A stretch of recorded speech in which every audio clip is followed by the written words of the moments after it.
What if Nicki Minaj, Ariana Grande, and Kevin Hart were regular people? Deepfake Neighbor Wars is a new comedy show that features deepfakes of the world's most famous celebrities. In the show, these celebrities are neighbors and have petty discussions like the rest of us. Comes out Thursday. Over the past few years, AI technology has made enormous leaps and bounds, which is finally approaching the level of intelligence that science fiction authors have explored over the years. However, while this has many benefits, such as the automation of monotonous jobs, it also has led to an issue that many science fiction writers fail to recognize via deepfake technology. Deepfake technology refers to a video of a person in which their face or body has been digitally altered so that they appear to be someone else, typically used maliciously or to spread false information. This has been used for comedic purposes as well as for creating misinformation, but most worryingly has been used to create convincing and non-consensual pornography of unwitting victims. Most recently, this has become the topic of discussion due to a recent incident involving a Discord streamer who goes by Atriot, who was discovered to have commissioned deepfake pornography of female streamers he had known and collaborated with, including a previous rape victim. Deepfake porn as a conversation has gone viral in recent days online after this Twitch streamer was caught out watching non-consensual deepfake porn. Last year, I filmed a documentary for BBC Three titled Deepfake Porn, Could You Be Next? And spoiler alert, yes, you absolutely could. All of us could, and that's a terrifying thing. And unfortunately, this Twitch streamer, Cutie Cinderella, found out it was her. Cutie shared how traumatized and upset she was that she has been deepfaked, and some of the reaction online was really questionable, but probably not surprising. Now you have to remember, deepfake porn is usually part of the manosphere, and these are really similar circles that people move in. Unfortunately, that means a lot of it is objectifying, sexualizing, and just in general hating women. Exhibit A. Now, after my experience filming my documentary and interviewing 4 people who had been deepfaked, and all of them basically broke down and cried in front of me, let me tell you why women have the right to be angry and upset when they find themselves in a non-consensual hardcore porn film that exists online forever and effectively damages their digital footprint without their consent. Yeah, sounds like something we would all be pretty annoyed about. This is my favourite take when it comes to the conversation the last couple of days around deepfake porn, because I really think that consent is a huge part of the conversation that we cannot ignore, because that is the main key here. Deepfake porn, it is non-consensual, so what you are watching is women who have had their faces put into hardcore porn videos and then uploaded online without their consent. That's it. And if that is a porn category that you're after, then we should probably put you on a watch list.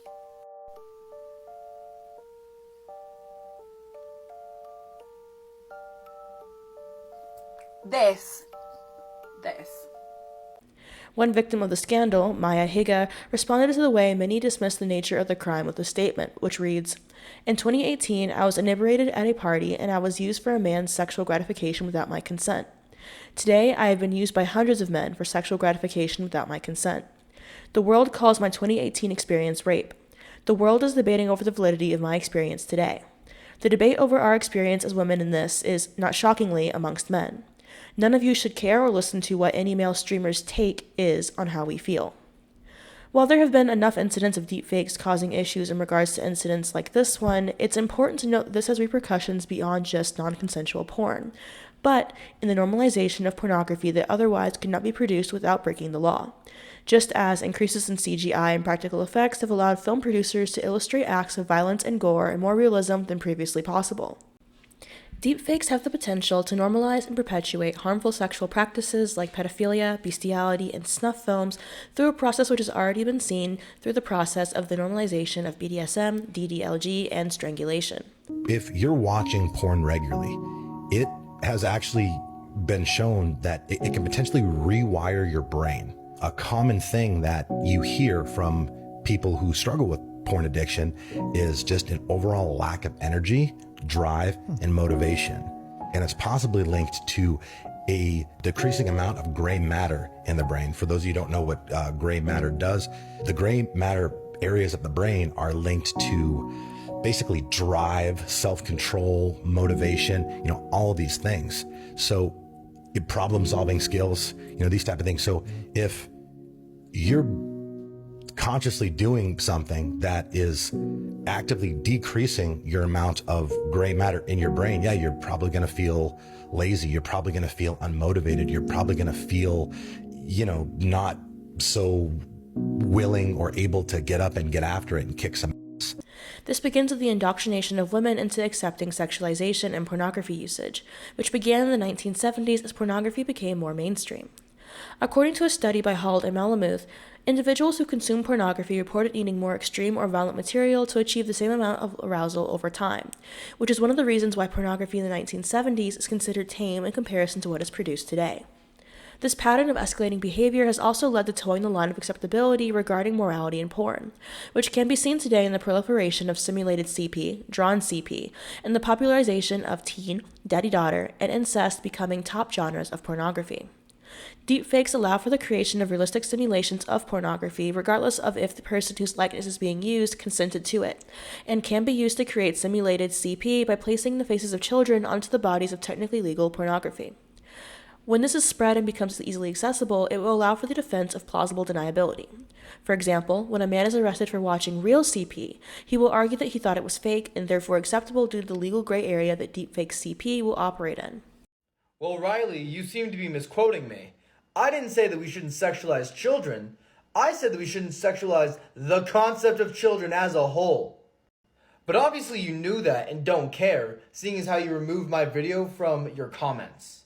So I'm going to repeat myself. If you're an adult who has a sexual attraction to the concept of children as a whole, you are pedophilic in thought.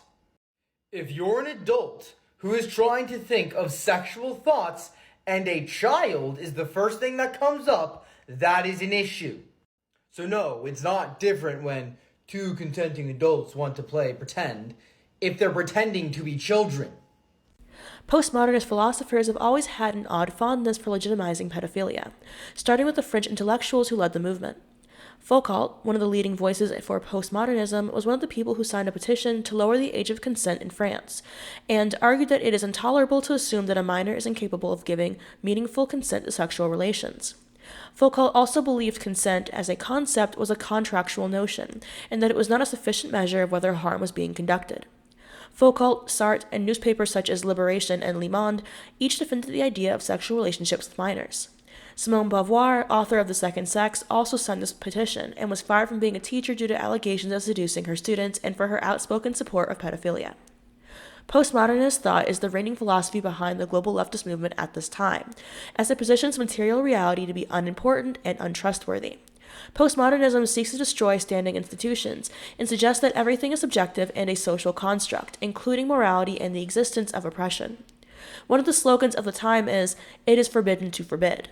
Why would pedophilia be any different? I almost sexualized my own son the other day.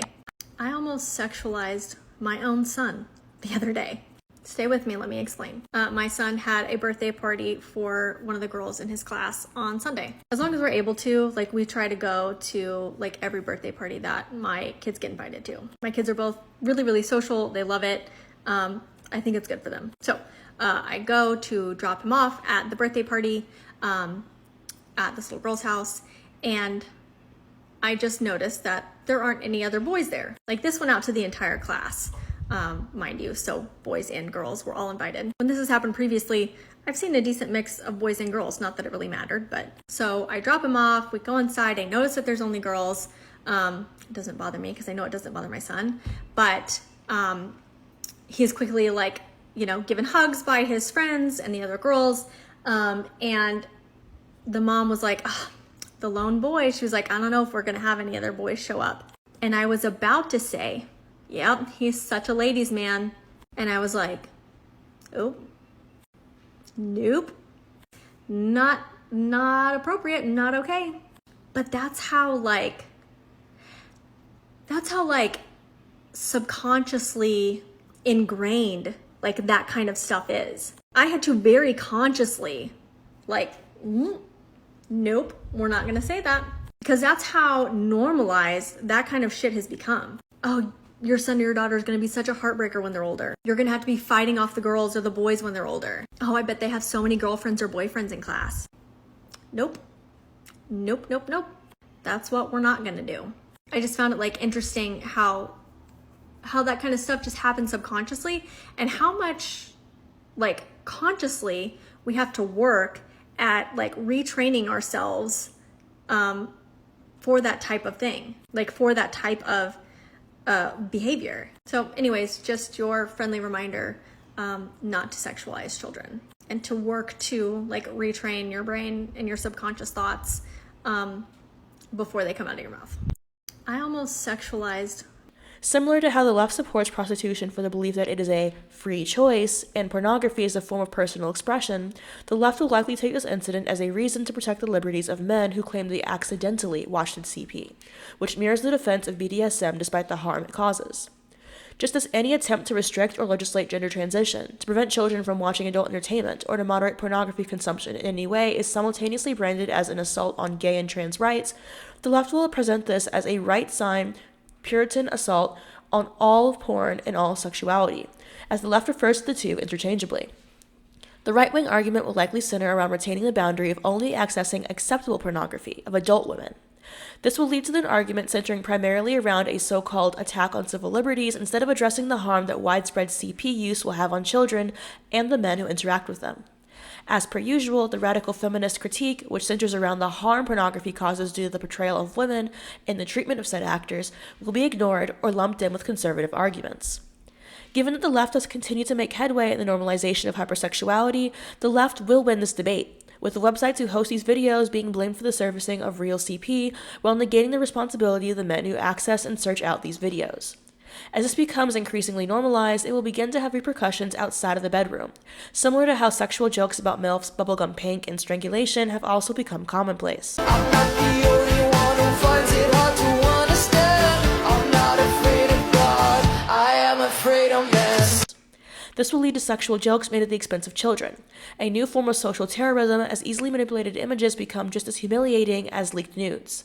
And the blame for providing these images that could be turned into deepfake pornography will rest on the children and parents rather than those who commissioned or created them. In order to avoid this, many young girls will try to look older through clothes and makeup that sexualize them in a different way. This might prevent them from being the target of CP deepfakes, but will only reinforce the perception that children are sexually active and available as sexual objects of consumption.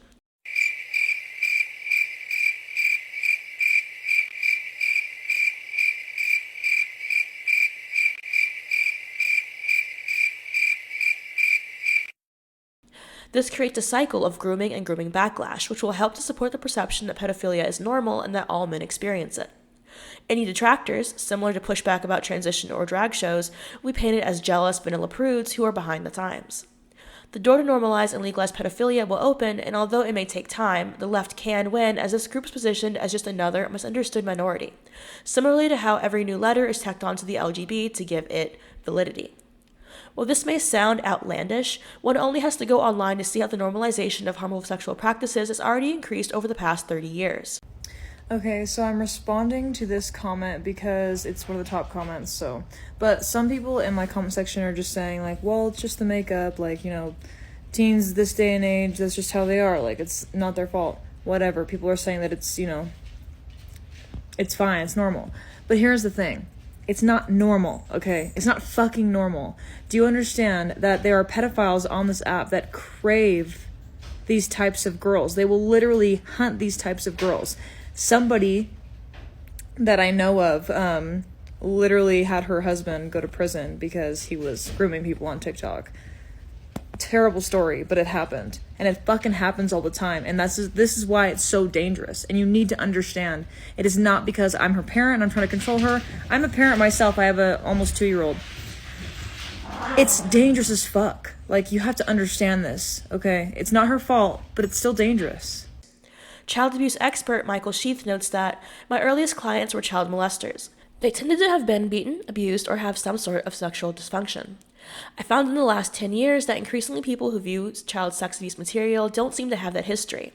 They are mundane, ordinary people from all walks of life.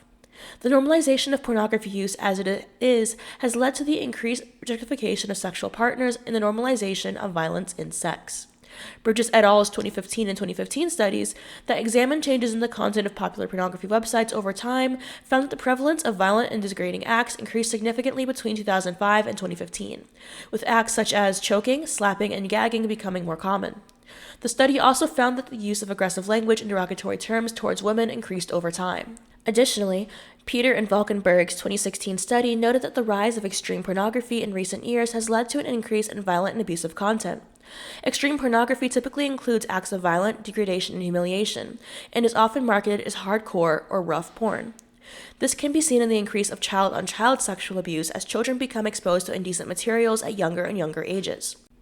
For example, in India, a 17-year-old boy who raped and murdered a 12-year-old girl admitted to police that he was porn addicted after his attempt to stage the body as a suicide failed. A study by Dignify, a charity that focuses on sexual abuse, spoke to 4,000 children between the ages of 14 and 18 in Hertfordshire. It found that 22% of students had viewed porn on multiple occasions. Of those, 1 in 5 said that they had a porn habit, and 1 in 10 said they felt addicted. Those who watched more than once are more likely to report having acted out something they first saw on pornography videos. Pornography addiction is an escalating behavior which requires more and more extreme imagery to fulfill the same high, similar to how drug addiction operates. This has been illustrated in many studies about pornography, but most poignantly in Wallach et al.'s 2011 study, Child Pornography Possessors, Trends in Offender and Case Characteristics, which found that individuals who viewed simulated CP were more likely to express an interest in viewing real CP and engaging in sexual activity with children. The study also found that those who viewed simulated CP had a more distorted view of child-adult sexual relationships compared to those who did not view CP. The law is infamous for having trouble keeping up with jumps in technology, especially in fields which are constantly progressing. Artificial intelligence and deepfakes are no different. The Supreme Court has already struck down an attempt at banning sexually explicit material that conveys the impression that a child was involved in its creation, even if none were used. In 2002, when Justice Anthony M. Kennedy led the court majority, finding 2 provisions of the 1996 Child Pornography Prevention Act overly broad and unconstitutional. At the time, the content in question was not as convincing or realistic as what is capable of being produced today. And it's important to note that there have already been cases of using simulated CP. Police in Spain recently arrested a computer programmer who, according to the Daily Mail, had also taken real images of children from the internet, writing them into 6 scenarios that an AI image generator would create. He had also downloaded real indecent images which included babies being raped. The depravity of the images that he created appalled even the most experienced detectives, with police saying the files, which caused a great impact to the researchers because of their extreme harshness, depicted real images of very young girls being raped and using disproportionate organs and sex toys. Women and children are often the primary targets of non-consensual pornography, with women making up 96% of victims. Not only does this cause emotional distress and harm to one's reputation, but children who are depicted in such content could experience long-lasting emotional and psychological trauma.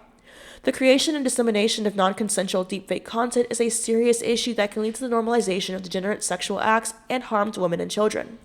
It is crucial to take proactive measures to prevent and address this issue to prevent vulnerable populations from being harmed and to promote a safe and ethical use of deepfake technology.